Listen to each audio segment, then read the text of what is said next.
Welcome to the Smorgasbord Podcast, episode 30. We made it. We made it to 30 episodes. We're back again. 30 episodes in the span of 6.5, 7 months. It's very interesting. We never thought we'd make it this far. Thank you all for the support. Quick announcement. It has now come to my attention from recent events that now officially both my parents are watching this. My mom already was, but my dad finally got Instagram. And his side of the family watches it. Hi, Dad. And they've addressed the cussing. And honestly, my dad didn't care that much because, if he did, that'd be very hypocritical because all the curse words I learned were from him and him showing me stand-up comedy, which I do appreciate. But to Aunt Angela and them who are watching this and be like, I don't like that he cusses and all that because, they don't appreciate that. I get it, but I say, in my opinion, let me know what you guys think. If you look in the past episodes, they aren't strings. They aren't strings. They're not going da da da da da da da. Then get you to the point. They don't drive from the point. And if they do, I'll work on it. Because I was already thinking about working on cuss words. And personally, I believe words, specifically words like that, are considered curse words. I believe that they're given as much weight as you give them. Because nowadays, people use them so much that they lose the weight of them. And they don't really... they say it, but there's no oomph to it. They don't feel it anymore. Because people are just like, blah, blah, blah, blah, blah, all the time. And they don't feel it. They don't feel it. So this one episode I will go without cussing because I want them to actually see this and actually watch this to get them the point I'm trying to make. So I believe, again, this literally was made, podcast for me was made for uncensorship. That's literally in the intro, which I cut out terribly today. I suck at intros, but you have to forgive me on that one. But yeah, I believe that the words are given as much weight as you give them, and I think it's because, for me at least, since I know how to use curse words, and they're in context instead of out context just to say them, people feel them more, and I feel like that's what's very interesting. Plus the fact that I'm 15, and it's weird hearing a 15-year-old say a bunch of words mixed with a bunch of older ideologies that are not really mainstream. But nonetheless, we're here. So, hi, Dad. If you're watching this, hello. Hello, Aunt Angela. Hello, all of you guys watching.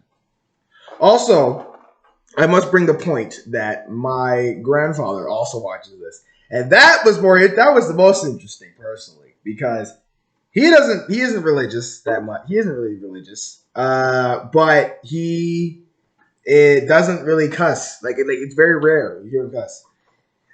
He also may or may not be a train killer, but that's a story for another day.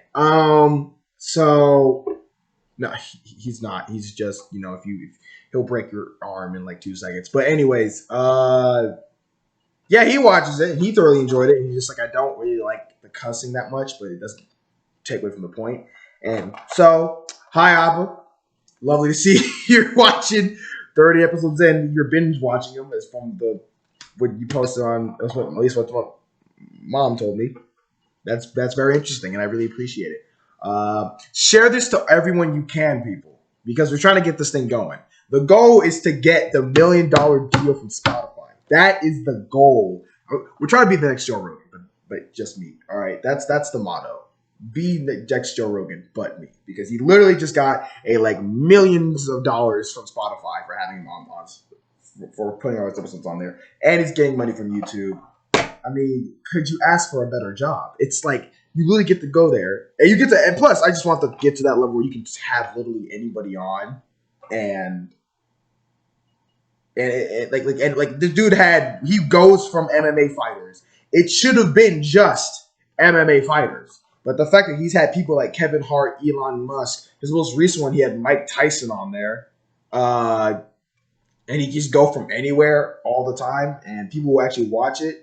I think that's definitely a blueprint for what you would want it to look like. And he's definitely inspiration for many people when it comes to doing that, or definitely the model of what you're trying to do. You know, because it's very simple yet it works. For me, this is really really simple and it works. But you know, of course, I'm obviously doing stuff in the works. I've been saying this for like a while. We're working. We're trying to work on these. We're working on these. We're trying to work on getting better setups per se, better lighting, all that stuff. Upgrading it. I do want to. I released a poll on my Instagram, my personal Instagram. If you don't follow that, you should follow it at KingBob1092. Shameless plug. I released a poll asking, should I start streaming? Because I wanted to learn how to start streaming. I wanted to learn how to do that because I believe though this format is very nice. At the same time, I'm not tech savvy at all that much, and I don't really have the technology either to do that whole face cam mic thing where you can like put your face cam in the corner and have what you're watching on the screen. Because I feel like more conversations or stuff can get pushed forward with like live reactions and stuff like that. Because then, but I feel like if I record all that, I felt like it would be like a more of a YouTube channel than a podcast. But I don't know. Let me know what you guys think. And if everyone knows how to stream and all that stuff, help a brother out, please. Because I definitely need it. What else? Online school. So it's an announcement that they're gonna start trying to push us back to school. They're trying to push us all back in general to November, but they're gonna start calling people back to one a day, at least in my county, based on last name. So I may be going back to school. They're starting September 21st, but I might be going back to school on a Thursday or a Friday. It's one day a week. Which, you know, isn't bad because on one hand, I do kind of want to see people, but and I also think it's easier to see the teachers in person instead of all this technology. But at the same time, it also ends earlier and I can get more stuff done. Like I can do podcasts a lot easier. So I'm kind of conflicted. I might do it just for one day a week, maybe. But, you know, it's very interesting. It's very interesting during this time of education. You know, so far my grades are subpar. I'm still trying to get in the mindset of, you know, technology all the way and that stuff. But one of the classes besides 10th grade literature, which I did talk about in terms of stereotypes, we had the discussion. World history. Let me tell you. So I have a theory. You know, a lot of people I know say that I'm the old soul or whatever. And I kind of believe it, but this really kind of confirmed my beliefs for me in the back of my mind because I studied out like mildly all the religions, very mildly, but this is really the first time I ever dove deep into the main principles of the religions. This is what world history is. They talk about all the stuff at the beginning, like before Common Era. Or if you're religious before Christ, after Christ, or if you're not religious, before Common Era and after Common Era. So basically, I got my other computer over here, by the way, so I'm looking at it. Because tell me, this is my school setup. I got this prepared, man. I got this ready. So we were studying India and China, and we were studying the religions, Hinduism and Buddhism. Which, I mean, I didn't really know that much. I knew about the essence of it. And of course, you have friggin' the Taijitsu, which I learned that before. They didn't even talk about this yet. But, yeah, the basic principles of it, I already believed in. And I was like, that's a bit interesting. Like, they believe in reincarnation. They believe in truth and reality. They take, I think it's Hinduism, but the whatever the religion, the Code of Hammurabi is, they take eye for an eye to a whole nother level. There's also Confucianism, which is more of a philosophy than a religion. I agree with that 100% to an extent. Because all of these, you know, of course, they're very outdated, but a lot of it still can be applied to this day. Where it's like, basically, Confucianism was just treat others. Hinduism's kind of more like treat others how you kind of want to be treated. Confucianism is basically that. And he's like, you know, respect family, all that stuff.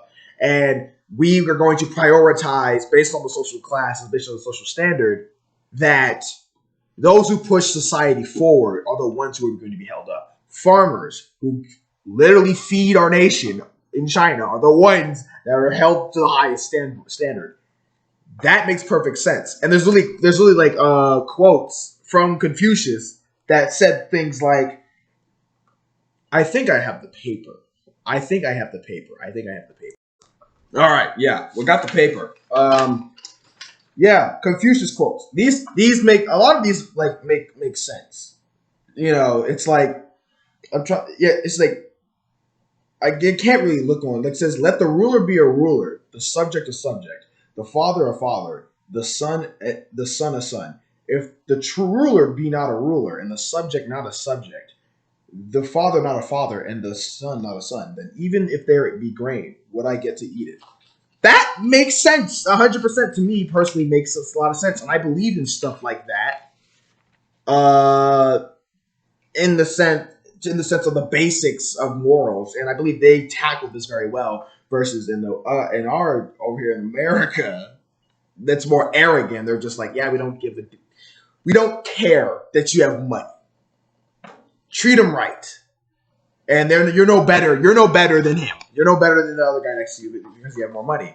Where, of course, over here, money is everything, especially in the United States. So I believe they tackled that really well. Hinduism is like, if the code beliefs of Hindus, I did this very vaguely, so it's like truth is eternal. That right there, I live by that. So that makes total sense to me. They go by different names. Karma, though a lot of people believe in that very loosely, but they don't know it's tied to Hinduism. It is, but it's a very universal thing. I believe in that 100%. I believe in reincarnation. I believe in all that. Individual souls are immortal. I believe that because that's what goes in with it goes into the entire thing of reincarnation. Excuse me. The goal is moksha. How they call it, means that the soul is immortal, and it's like when it goes to reincarnation for a certain number of times, so it finally finds resting peace. I believe that. I believe that to a sense. I believe in Buddhism as well, which I think I will get to later. But I don't believe all of it. I believe there's a higher power, but not like really like multiple. I used to have this theory. While I go look for the Buddhism basics. I used to believe. I have this theory, kind of, where it's like whatever I used to when I was like 8 when I thought of this. What if like whatever you believed in is what you got? Like if you believe that you're judged by God, by one God, you die and you get that reality. If you believe in that whole, in ISIS, the stereotypical thing was like, oh, you believe in the 72 virgins. What if you die? They died, and that's separate reality. They get the 72 virgins thing. But if you don't believe in God, you're just dead. You're just black. I believe that. I believe that could be a friggin' reality. I believe that could be a thing a thing to really think about. That's something I came up with when I was like 8. So I mean, it was just something interesting to think about. But basically the basic principles of Buddhism, basically it covers the symbol of the taijutsu, but they call it the yin and yang. This goes by many names in many religions and philosophies go by this symbol, mainly Asian oriented, Eastern, all that. But yeah, it's like suffering. It has a cause, namely creating an attachment. There's a cessation of suffering, which is nirvana. Basically, it's just peace, and suffering needs to be there for there to be good. The good times must be bad. The good times must be good, so the bad times must be bad. The worst of the worst must equal out the best of the best, basically. And I 100% agree with that. There must be balance in everything you do because you can never, because if you have too much of one thing, it then just becomes nothing. Take that. Let's think about that before you go to sleep. So yeah, I mean, it makes a lot of sense to me. I came to the theory of like, oh yeah, I probably was a Buddhist in my past life. I'm rambling here, and it's not. And don't take this as a converting thing. I am not religious in the slightest. I believe in a higher power, but I don't believe in the books. Like I don't like. Let me rephrase. I haven't read them. I haven't read the Bible fully. I've read chapters and bits of it. I haven't read the Bible fully.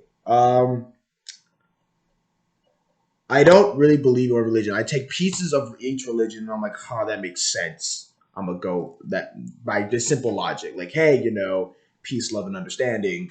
Obviously, yes. Buddhism, suffering must be necessary to appreciate the good times. Balance is needed in life. Yes. Hinduism, I believe that if good things happen, if you do good things will happen to you. If bad things happen, if you do bad things are gonna happen. There is a theory where it's like you live off the karma of your previous life, which is very interesting because you're not supposed to remember. So if you did good in your past life, you're living good now. That means you did good in the past life. You're living horribly, it means you did bad things in your past life. So that would probably encourage them to keep doing good, so they keep getting good karma, and the cycle continues. It's a very interesting thing to think about. I was very intrigued about this.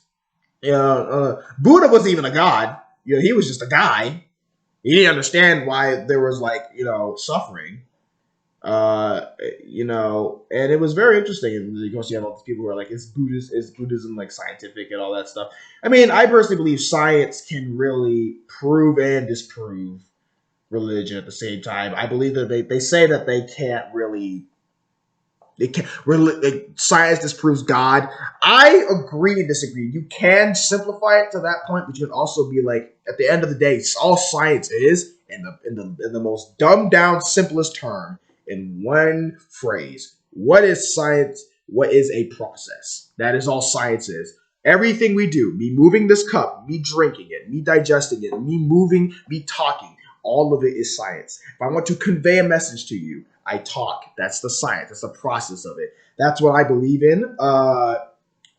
Again, this is not a conversion. I know people are too scared to talk about religion, but again, there's one of those things that need to be discussed in the sense of, it allows us to think. And I've said that like 15 times, but I keep saying it because people forget. I believe in karma. A lot of people do believe in that, but they're not Buddhists.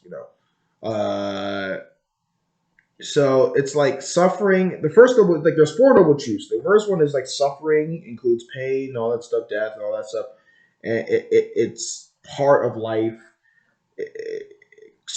Craving. It's like second truth is suffering caused by craving and aversion. Basically, our own desires can cause suffering, which is proven to be that's scientific more than anything. I mean, you just got to think about that. Our greed, the 7 deadly sins, all that stuff, all that, it just proves that. The third one is that suffering can be overcome with happiness. It can be attained. Basically, if you kill it with kindness. Kill it with kindness. That's what that's about. I agree with that. And then they talk about the Noble Eightfold Path, which is the path that leads to the end of suffering. And it says, in summary, the Noble Eightfold Path is being moral through what we say, do in our livelihood, focusing the mind and of being fully aware of our thoughts and actions, and developing wisdom by understanding the 4 noble truths, and by developing compassion to others. Balancing emotion and logic to... It makes sense. It makes sense, man. This all makes sense to me, and it all sounded familiar to me. Confucianism was just straight up just like, yeah, we're all equal. Get off your high horse, because at the end of the day, we're all walking. Like, we all have legs, we're all walking. That's really it. And that was really it. And I found that very interesting. And it was very entertaining to learn stuff like that. I learned a little bit more about Judaism. We're getting very early. We're very early into the year. So this is the basic stuff we're hitting. It is very interesting. I was going into this expecting it to be interesting and expecting that I was really like this class, and I was not disappointed in the slightest. I really do enjoy this. And just for the sake of laughs, the basic basic principles of Confucianism. Because that's more philosophy than a whole religion. Excuse me. It says Confucius' teachings of Zhen Yi Li comprise the most fundamental thought and principles of Confucius' ethics. Zhen has been translated as love, benevolence, humanity, human heartedness, virtue, perfect virtue, true manhood, and humanness. It also signifies ideal relationship between people. Keep in mind, most of that still stands. The ideal relationship between people, it was back then. So, I mean, it was still like, women belong in the kitchen and all that stuff. But, so, obviously, they're good and bad, good and bad, good and bad. But the basic principles was like, treat friends and, friends are friends. People are people. We're all human. And if you benefit society, you will get, again, if you do good, you will get good from it. If you benefit and push our society forward like a farmer or stuff like that, sorry, just sneezed. And you push our society forward, you will benefit and you will be of the higher class. But at the end of the day, they understand that they are naturally human.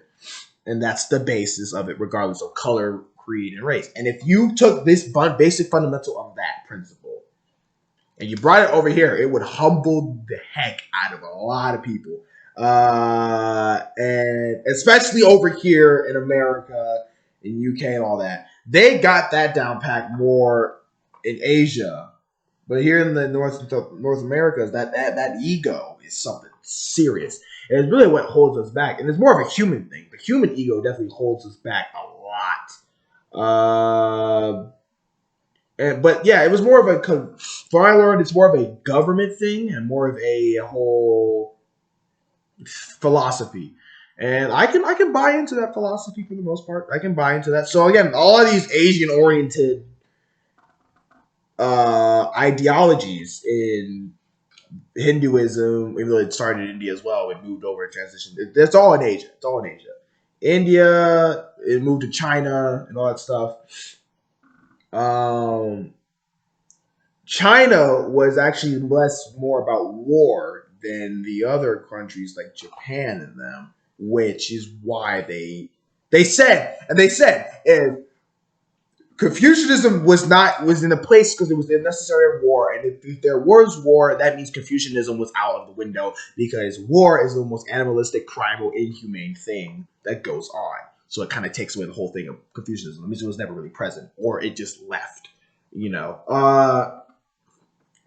also believe they make it more of a religious thing, but basically it was just like what people in America forget now is that a lot of the public servants, specifically the higher ups, in their case the emperor, you are a servant of the people. You work for the people. If the people do not like you, they are allowed to overthrow you, and then there will be a new emperor to serve the people because the people come first, and if they are not better. The religious standpoint of theirs is that heaven's virtue takes away because he said he is not fit. And the leader of the uprising against the government that thought against the emperor, that thought more for themselves instead of the people, was something of it was something that was just like heaven was like, that guy's bad, get rid of him. And once they get rid of him, you, my child, you shall lead the people to the promised land. And that's basically what it was. That's basically summed up in am I wrong? Am I missing a few points? Probably. But that's the basis of it. And basically, a lot of these are more based on the humanity. And I think that's something we could learn from. And I believe people should study out all religions, see what works for them. Personally, I looked out all these. And it's very interesting. I definitely agree with a lot of these, and I didn't even know these were the principles. That's what trips me out, is that I believed in a lot of this stuff, if not all the points, and I didn't know that they belonged to that said religion. And that's a lot of people. A lot of people agree with a lot of things, but they're like, they hear the name of a title of something, and they're just like, oh, I don't really like it.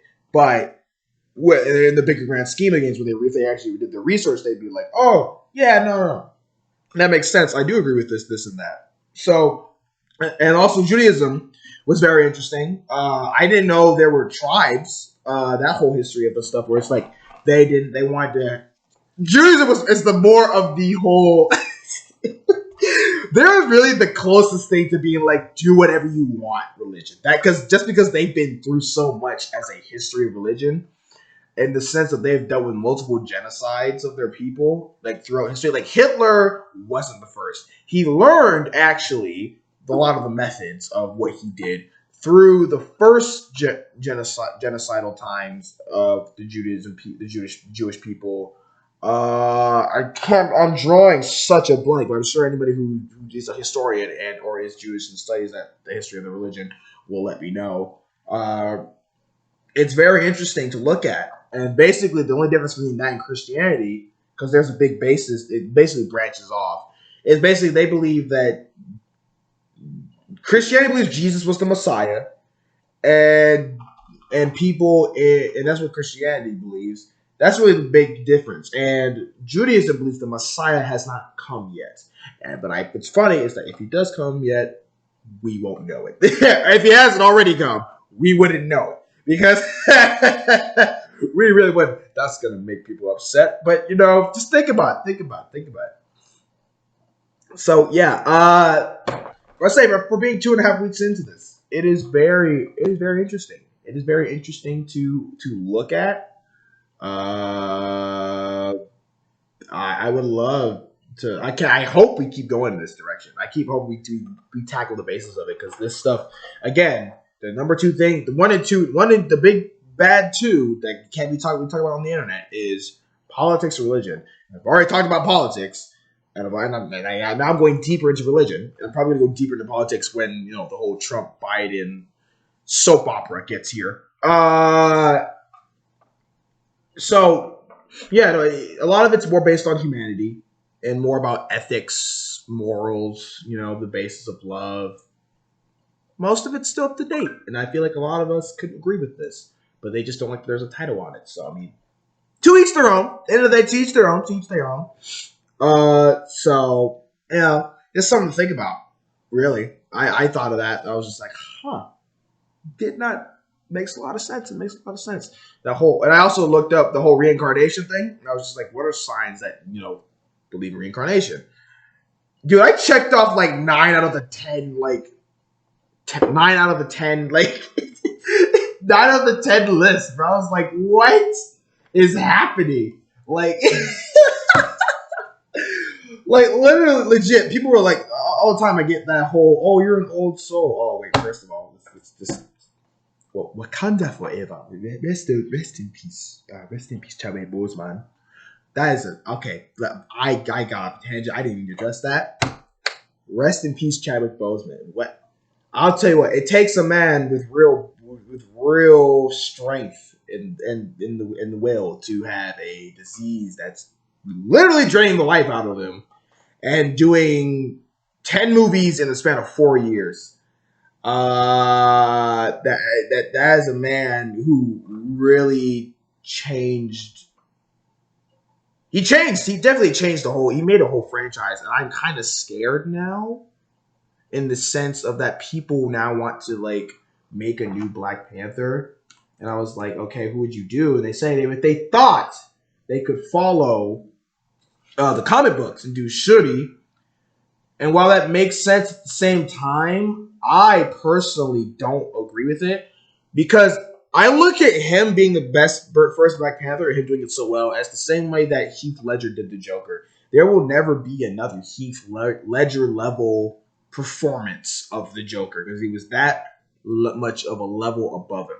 I think you could put Chadwick Boseman. This is not me kissing butt or because he died. This is me genuine thought. He is like the Heath Ledger for Black Panther in the films. They should just keep it to the comics. I don't think they should make a Black Panther 2 anymore. I believe they should have just, if they're going to, I don't think they should make a Shuri Black Panther. If they're going to make it more about that she's a Black female rather than the fact that she's just the next Black Panther. I don't believe that they should keep it like, they didn't make Black Panther about Black. It was the basis of it was like it was a Black hero, a Black superhero, but they didn't make it around Black Lives Matter and all that stuff. They just said, hey, here's Africa, here's a kingdom, here's a problem, here you go. I believe they'll do that more of the fact that she's a black female being Black Panther, and they'll do more of that. I could be wrong, but that's my personal opinion. So when he died, I was like, jeez. And the funny thing is, people were making fun of him because it went from stage 3 to stage 4 like that. And I'm sorry, I'm just typing on the computer, looking up the reincarnation thing. So it's like where it'd be like he lost a lot of weight because it went to stage 4. That was when it hit bad. Because he was stage 3 for the 4 years. He did 10 movies in 4 years, and a lot of it was actually packed. Especially, I know Black Panther took a lot out of him. I know it did. For him to do that and not say anything either, no pity parties, no nothing. That is, you get nothing but my respect, and you get nothing but respect from me for that, and you get nothing but praise. So, rest in peace. He definitely changed. He changed the world, definitely, in that sense of what he did for that movie and what the roles he's played. And while that a lot of it's because of Black Panther, a lot of his roles were forgotten, but he also did good in Thurgood Marshall and all that other stuff. He's done really well, and a lot of people are now feeling bad because they were saying he was a crackhead because there was a Photoshop surface of him really scrawny where his face was like sunken. They were like, oh, he's a crackhead Panther and all that stuff. Now they found out it was a terminal illness, and now they all feel like crap, which, it's very hilarious how karma hits back at them. But, anyways, just a little tangent. Rest in peace, Black Panther, Wakanda forever. Let's go. So, signs that your soul has reincarnated many times. I watched this video just to skim through it. Let me just put the volume down. Wow, yeah, because I just want to go skip through it. And this is not going to turn into more of a reaction because you really can't see the video. Skip the ad. Okay, so they go by the play is like a 4-minute video. It's like signs that your soul has reincarnated many times. Spiritual enlightenment awakening. It's by this Indian lady because surprise, surprise, Hinduism. The first point they made was that, are you an old soul? I get this one primarily. This is my number one thing that describes me is that I am called an old soul. My mother gives me this joke. It has the running joke of calling me Thuzi, in short for Methuselah in the Bible, God's best friend. It's hilarious. But I believe there is something to it. Let's see. The next one is like you see the same dreams. I don't dream that much. I used to have the same dreams in a sense. They used to come around the same aspect, but not really that much. So that one didn't really apply to me because I don't really dream. I rarely dream because I have a very awful sleep schedule. I don't know what it is. Melatonin, nothing works. But yeah, that's a whole other story for another day. You have a strong intuition. Now, I didn't know what it was until I was 12 or 13. My father finally told me what it was, where I could look at somebody and they're talking, I could finish a sentence like that because it's nothing, and I could sense things in a way that were a lot easier. My intuition is probably one of my strongest traits, I will have to say, out of all of them, and that one definitely applies to me. That one was definitely strong. The feeling of deja vu. I experience deja vu almost, if not daily. So, I mean, that's pretty self-explanatory itself. So it's like, I feel like I've been here before. Even if I haven't, I've been like, this feels familiar. I'm like, whoa, we've had this session before. We've been in this exact scenario of positioning or where people are and lighting. And just any of those little things. I'm just like, I've been here before. So that's a big one for me. That person is a big one for me. You literally feel for others. Now, just really quick, I'm going to go see what this one means. What does this one really mean? Okay, so basically, you can literally physically feel the pain or the other emotions of other people. Basically, be an empath, which is what my mother is. So this one applies to my mother a lot. I'm empathetic, and I can feel like the energies because I also believe in energies. That too. And that's a whole other thing as well. So this one kind of applies because I don't let it affect me. I feel like that's the difference. I don't let it affect me. You are exceptionally wise. Again, This is more what other people say. People have said that. Do I agree with it? No. I say that in that way because I personally always think said wisdom is nothing more than experience. And depending on what you're talking to me about is how much I'm wise in it. Am I wise in the sense of life entirely? Absolutely not. I haven't even my life. I'm 15 and my life hasn't even.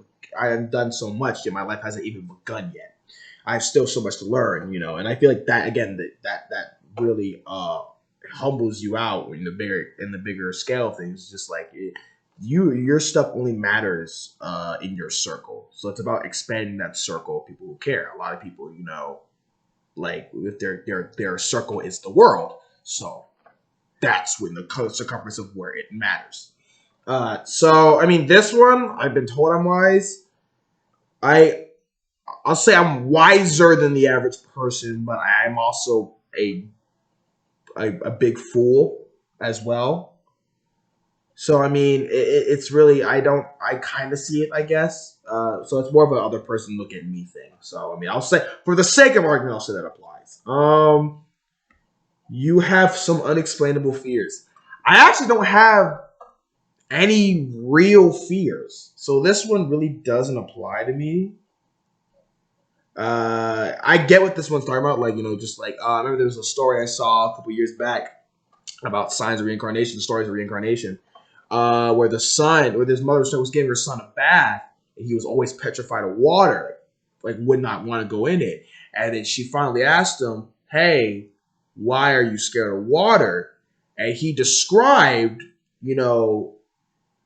there was a boat and he was going and they hit something. They went under the water and it was very cold. And I then saw a light and that stuff. He basically described the Titanic in that sense. So that's the whole thing where it's like, so that's why he just like hates water, because he died during the Titanic. He drowned as an infant. So that was a very interesting thing I saw, and I made me believe in that more. So explainable fears. If I have one randomly, I'll let y'all know. But you can judge a book by its cover. Yes. I can easily do that. That's what freaks people out. It's why people call me a superhero. I talked about this when I was with my friend Becca and Tamel and all them. Shouts out to them. They were on the show. And all my other friends. I can look at them and be like, but it's not just, oh, you look like you have an eating disorder. You look like this. I can go deep into the mind of their problems. And it's why I love the problems of my friends. And this sounds arrogant in a mug. It sounds simple to me because it seems so familiar and it seems so simple to me because it felt like I've dealt with this. I've heard this multiple times. When you hear 2 + 2 all the time, you're going to know instinctively without even thinking it's 4. So by meeting people throughout life, a lot of them fit in the categories. We naturally want to fit people in the categories, and people like me are called the uncategoriable. That's a word because that is just off the top of the head. Patent pending. No one steal that. Uncategoriable. I'm going to say that's a word because all words are made up. But again, story for the day. They try to fit them in boxes. When they don't fit them, you don't like that. So but a lot of people do. They fit some stereotype. Intentionally or unintentionally, because a lot of people don't try to be. They just try to be them, and they just happen to fit a certain box, a certain mold. They say something. They act a certain way. You can look at it and be like, "Huh, yeah." I looked at some again. I told the story of how I met Becca. She loves telling this story. My friend Tamel, I knew him for a little bit. He always talked about this girl he liked or his girlfriend, and I was just like, huh. I never really had a conversation with her. She knew me from afar. I knew her from afar. Beautiful girl, by the way. Beautiful girl. So she posts these pictures, she always had that smile. But in my heart, I was like, which again goes back with the literally you could feel. I was like, something ain't right. Something ain't right. She don't look too good. And so I remember one day she put that big smile on her face. It was genuine happiness in that photo, but I saw right through it, and I was like, okay. I'm going to text her. I was like, hey, are you okay? And she was like, yes, why? And I was just like, I don't know. And I went down the whole spiel. I was like, it feels like you're dealing with something internally, something personal. Da da da da. I won't say what I actually said because it's a bit personal. I said there's something going on with your family. I feel like inside the house. I'm not too sure, but I just want to check on you, make sure you're okay. When I tell you, she freaked out and she was like, "Who told you?" I was like, "Who told me what?" She's like did Tamel tell you something about me? I'm like, no. She texted him. It was like, oh, we go look phone. She didn't text him. Like, hey, did you tell Michael anything about me? He was like, no. She swears up and down I'm a superhero, and she now has, which is adorable than a mug. She'll go to my friends and Michael, do the thing, and I'm like, what's the thing? And I'm like, what do you mean? What's the thing? She's like, the thing you did on me. Look at them. Look at them and do the thing. And I just look at her and I'm like, okay, well, you look like this. And she's like, oh my God, you're right. You're so weird. And it's hilarious. But yeah, no, you can judge a book by its cover. I definitely agree with that. And I think is that it for this video? That's it for this video. So I mean, I do believe the whole reincarnation thing, there's a lot of evidence throughout life. And of course, a lot of people will be like, well, there's no scientific proof. I mean, if you really believe in the existential stuff, you can.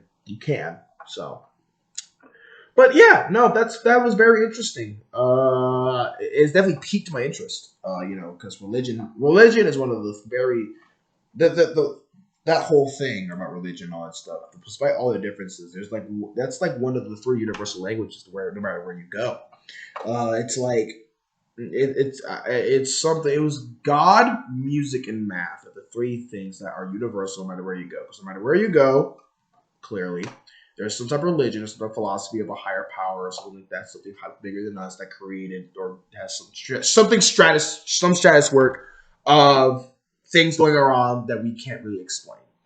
There's always that, no matter where you go in the world. It's not always the same, but the basic principles of there is a higher power, that's always the same. Music, because that's the most popular universal language. It translates to anything. It doesn't matter. Music and rhythm and all that stuff, all things that falls under that is universal. You'll see, you go somewhere, you go here in America, in the United States, you go somewhere in Venezuela, you go over somewhere in Cameroon, and you go somewhere in India. You'll find somebody dancing. You'll find someone with music. You find something with music. You find something just playing an instrument. That's universal. I believe you can talk to anyone through music. I believe that connection alone will help you, and you couldn't even speak the same language. And I feel like you could be best friends based off music because it's one of the three universal languages. And the third one, at least that I know of, there could be more, is math. Because big shocker. It's one of the units of school education that isn't really malleable in the sense that like history is told by the victors. It's all based on perspective. Good and bad. It's all perspective. Literature. There's so many. The English language is like the hardest to learn because there's so many. It's never ending. It's still going. So yeah, that's always changing as well. At least in English. So all the other ones, they could be changing, could be not. But I know English is the hardest language to learn in the world simply because it's never ending. And the term lit means like it's lit, like something being a lit is now turned like now 2020. It's like, oh, it's lit and stuff like that. All that other stuff. But science is forever going forward. New things are being discovered every day.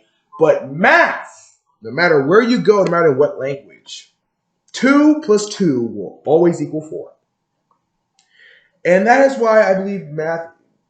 That's why I think that's the big three: God, music, and math.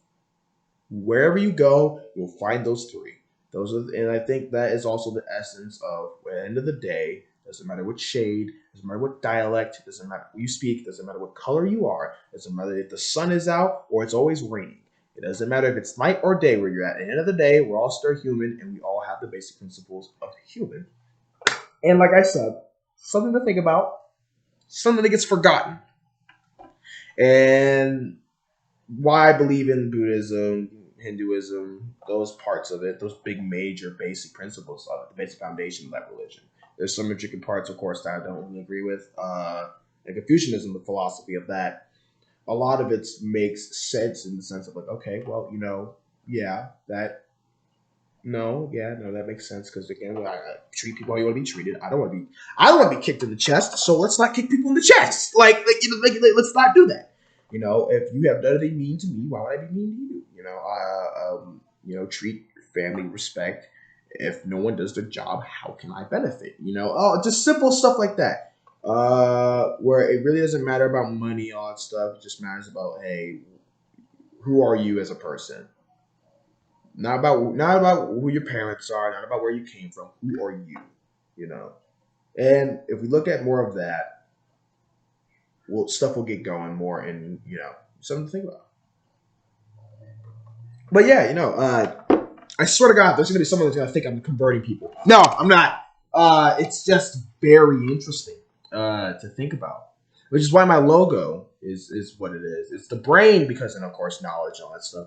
But it's so many different colors simply because of the fact that there's so many types of it. There's so many types of intelligence, like intrapersonal, interpersonal,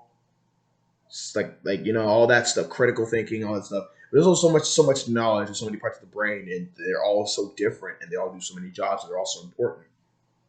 That level of quote unquote enlightenment, if we want to call it that, or whatever name you want to give it, will push us forward. Yeah, I think it's very interesting. Um, and I look forward to this class, and I'll let you know anything else, because so far high school's gotten very interesting as far as the two literature, as far as literature, and world history. So far geography is just going over just rotations, translations, basically stuff I already went over because I was in honors class that I dropped out that I'm back in. So I've already covered that. Business. I'm going to do the business class. That's very interesting. We're just learning Microsoft Word and all technological communication, the basis of communication. This helps me with communication as well. Confidence to talk, all that stuff. There's science, which again is just going on the periodic table again, stuff I've reviewed. It's more of a review for me personally. Band it's very interesting. It's very interesting. I'm still playing the tuba. Definitely to get more practice in. But if we go back to school, oh, best believe Prime Michael is back, baby, and he's looking good. Because I have band practice tomorrow in the sun with a sousaphone, which is 50 pounds, 55 pounds because mine's broken. But it's fine. We're not marching this time. We're just playing. So yeah, it's very interesting to think about. So yeah, Confucianism. I definitely said to everyone, do your research. It's about no matter what you believe in, no matter what it is you believe in, what your parents believe in, regardless of all that. Research, question everything. Always ask why. Always ask why. Always ask. Question everything you believe in and question why you don't believe and why you do believe in it. Question the questions on the questions. You know what I'm saying? That makes sense. That level of inception. Because I think a lot, so I have to question everything. And if you do that, you'll fully understand yourself, and you'll definitely be more in tune with your own thoughts and your own beliefs. And you'll be able to not only do that, things that you have to defend or you don't have to defend, but you talk about, you can be able to defend it better. Because you would be like, I truly feel about this way because of this. And you always research. So if you're Christian just by birth, and your only explanation is because my parents are it. That's your choice, but that doesn't really make any sense. You would want it if you believe in it, believe in it.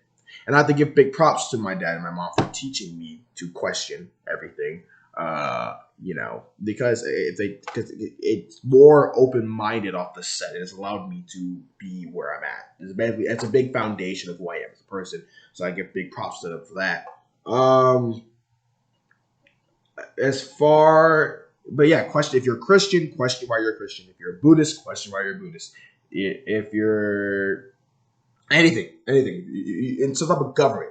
If you believe in democratic government, why do you believe in democratic government? If you believe in communism, why do you believe in communism? If you support Biden, why do you support it? If you support Trump, why do you support it? If you do all these little things. If even just something simple, I like cheese pizza. Why do I like cheese pizza? I like pepperoni pizza. Why? Over cheese. Why do I do this? Why do I like the mornings? Why do I like the evenings? Why is the sunrise? Everything. You get the point. Everything must be questioned because again, the thinkers are what push society forward. The thinkers and the creativity of the mind is what pushes us forward. And if we lose the touch of the thinkers, we lose the touch of creativity, then we are nothing but robots. Because robots can have everything for us, but they can never have imagination and creativity. Can never have that. And that is what makes us human. And I believe, it's something to really, think about. But yeah, thank you for watching Smorgasbord Podcast episode 30. I didn't cuss in this one, so Dad, Appa, Aunt Angela, if you guys watching, be proud. This will probably be the only one, just because I want you guys to watch this and see where I'm at with the whole censorship, as I like to call it. Yeah, stay safe, everybody. This is episode 30. We're gonna keep this stuff pumping. Stay safe. Love y'all. Bye bye.